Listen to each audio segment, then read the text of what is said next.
देखिए मैं कभी गुलाम था ना हूँ, मुझे फिक्र नहीं है मरने की, ना जीने की तमन्ना रखता हूँ। तो मारो मुझे कब मारो, मैं कफन साथ में लेकर चलता हूँ। अरे मैं वो नहीं जो डर जाऊँगा, मैं वो नहीं जो डर जाऊँगा। अरे याद रखना है मेरे बहुजन, मैं एक दिन कुछ ऐसा कर जाऊँगा। देखिए इसमें मैं समझता हूँ कि 95% नकली अम्बेडकरवादी हैं, जो सिर्फ साल में एक बार अम्बेडकर अम्बेडकर चिल्लाते हैं।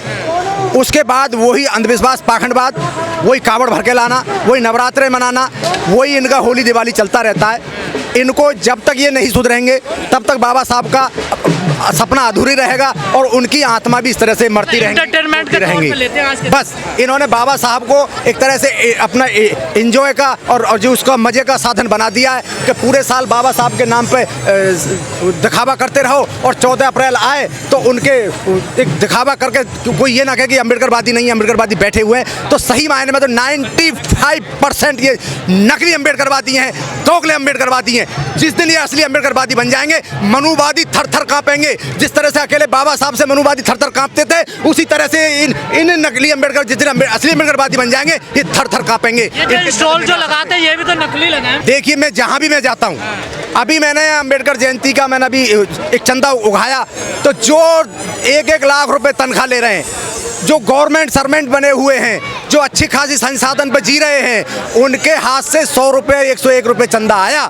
तो मैं समझता हूँ किस तरह का ये दिखावा बाबा साहब के नाम पर हो रहा है, किस तरह से बाबा साहब को जिल्लत कर रहे हैं। उनकी आत्मा भी कर रही होंगी, देख रही होंगी, तो वो ये सोच रहे होंगे कि मैंने किसके लिए लड़ाई लड़ी। ये जालिम नहीं समझे। माहौल ऐसा है कि अभी अपने आप को बचा लो, बाबा साहब को बाद में बचा लो।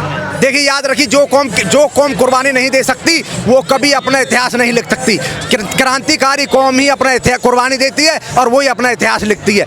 जिस तरह से मुट्ठी भर लोगों ने आज हमारे ऊपर किस तरह से शासन कर रहे हैं, किस तरह से हमारे संसाधनों को छीन रहे हैं, किस तरह से हमारे संविधान को खत्म करने की दुहाई दी जा रही है, जगह जगह आवाज उठाई जा रही है, तो वो एक तरह से इतने आपको गुलामी की आदत पड़ी हुई है, तो शासक क्यों बनना चाहते हो ना? गुलामी नहीं। देखिए मैं कभी गुलाम था ना हूँ, मुझे फिक्र नहीं है मरने की, ना जीने की तमन्ना रखता हूँ। तो मारो मुझे कब मारो, मैं कफन साथ में लेकर चलता हूँ। अरे मैं वो नहीं जो डर जाऊंगा, मैं वो नहीं जो डर जाऊंगा। अरे याद रखना है मेरे बहुजन, मैं एक दिन कुछ ऐसा कर जाऊंगा। याद रखोगे मेरे बहुजन, में एक दिन कुछ कैसा कर जाऊंगा। कहाँ है? 15% वाले शासक हैं, 85% वाले क्यों नहीं शासक? ये 85% वाले उनके गुलाम हो चुके हैं। इनकी मानसिकता, जब तक हमारी मानसिकता में बदलाव नहीं आएगा तब तक हम नकली अम्बेडकरवादी बने रहेंगे, बाबा साहब के सपनों को इस तरह चूर चूर करते रहेंगे। इनके घरों में झांक कर देख लेना, अभी भी वही नवरात्रे मनाए जा रहे हैं, होली दिवाली मनाई जा रही है। ये क्या करना दिखाना चाहते हैं, और इनको कहने चले जाइए इतने बड़े ज्ञानी हैं ये, तुम इन्हें समझाने की कोशिश करोगे, ये तुम्हारे ऊपर डंडा लेकर राय पड़ेंगे, ये तुम्हारे गाल ठोकने को सीधे हो जाएंगे, लेकिन सुधरेंगे नहीं ना। कसम खा रखी है। इसी चीज़ को तो बाबा साहब रोते थे, इसी चीज़ का फायदा मनुवादी उठा रहे हैं, हमारे अधिकारों को छीन रहे हैं। इनको कौन समझाएगा? और कोई समझाने आएगा क्या? जब बाबा साहब अंतिम समय पर होते हैं, उनको यही चिंता सताए जा रही है कि मेरे मरने के बाद मेरे समाज का क्या होगा, क्योंकि बाबा साहब के समय में भी उनके साथ खड़े नहीं थे और आज भी ये खड़े हुए नहीं है। तो बाबा साहब को ये चिंता सता रही कि मैंने उनको अधिकार दिला तो दिए, संविधान लिख तो दिया, मेरे मरने के बाद क्या होगा। कर रहा हूँ मैं अंतिम, कर रहा हूँ मैं अंतिम सफर साथियों, अब तुम्हारे हवाले मिशन साथियों। कर रहा हूँ मैं अंतिम सफर साथियों, अब तुम्हारे हवाले मिशन साथियों।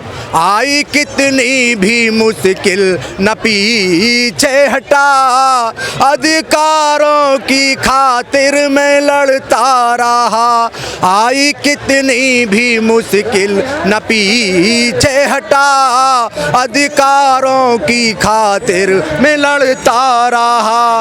अब तुम ही बचाना ये अधिकार साथियों, अब तुम्हारे हवाले मिशन साथियों।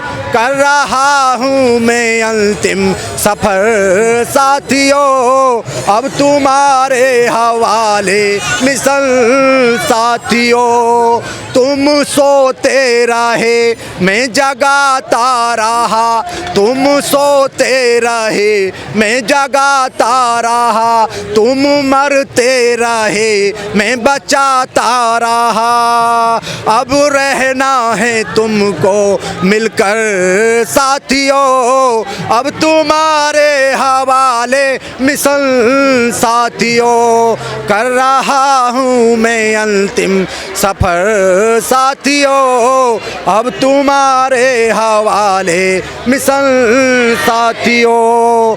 पहले आरक्षण गया अब शिक्षा गई, पहले आरक्षण गया अब शिक्षा गई, मनुवादियों के हवाले ये किस्मत गई। अब तुम ही बचाना ये संविधान साथियों, अब तुम्हारे हवाले मिसल साथियों। कर रहा हूँ मैं अंतिम सफर साथियों। जय भीम, नमो बुद्धाय। लेकिन एक बात बताइए, बहुजनों की जो राजनीति है बिल्कुल गर्त में चली गई, आखिर क्या वजह है? इनके आगे बहुजन लगाया ही नहीं जाना चाहिए था। इनको ये अहंकार हो गया हम तो भारी मात्रा में हैं।